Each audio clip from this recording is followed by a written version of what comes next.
Hey, Dr. Von Duke here. I just want to talk to you momentarily, a quick vlog about the differences between scoring on a rubric between a level 3 and a level 4.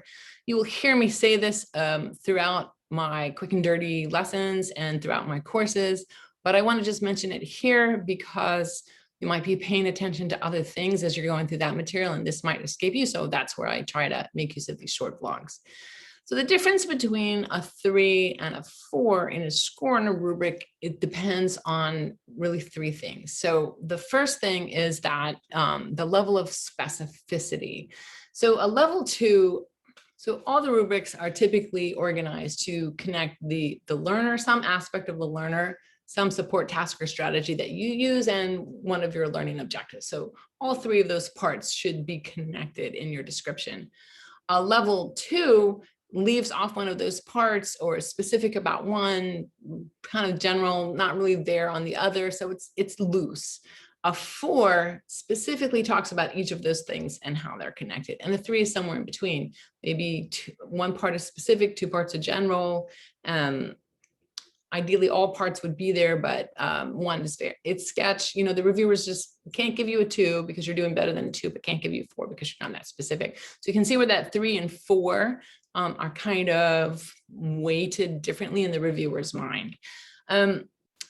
So a reviewer is more generous about a 3. They might sort of give you more benefit of the doubt if they can see in your artifacts, if they can see in your lesson plans, for instance, that that specificity is there, they may give it to you. Now, I anticipate that as people get better and better at scoring on the EdTPA, that generosity is probably going to go away.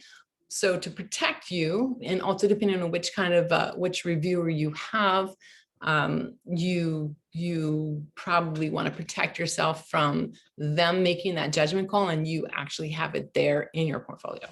So the weight of the evidence is something else they're going to be looking for. So between a 3 and a 4, supposing you have all those parts connected, so the learner, the teaching strategy that you use in the learning objective, but the specificity it's there, but maybe it's a little bit uncertain, a little bit ambiguous in the mind of the reviewer. If you add 2 or 3 more examples, now you have weight of evidence. So now you're talking about a different lesson objective or a different task in the same lesson objective. So you're having several examples there. That's more weight of evidence. So that's definitely going to move the reviewer towards a 4.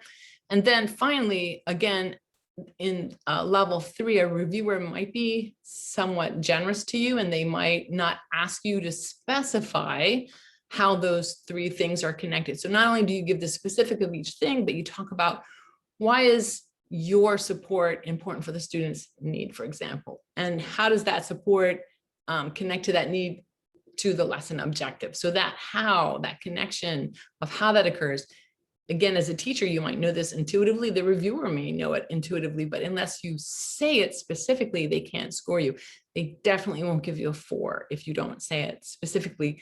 They may be a little bit generous with a 3 if they can see it throughout your lesson plans, throughout the rest of your work. So that's just very, very quick, my little vlog here on how to ensure that you get a difference between a 3 and a 4. Good luck on your EdTPA.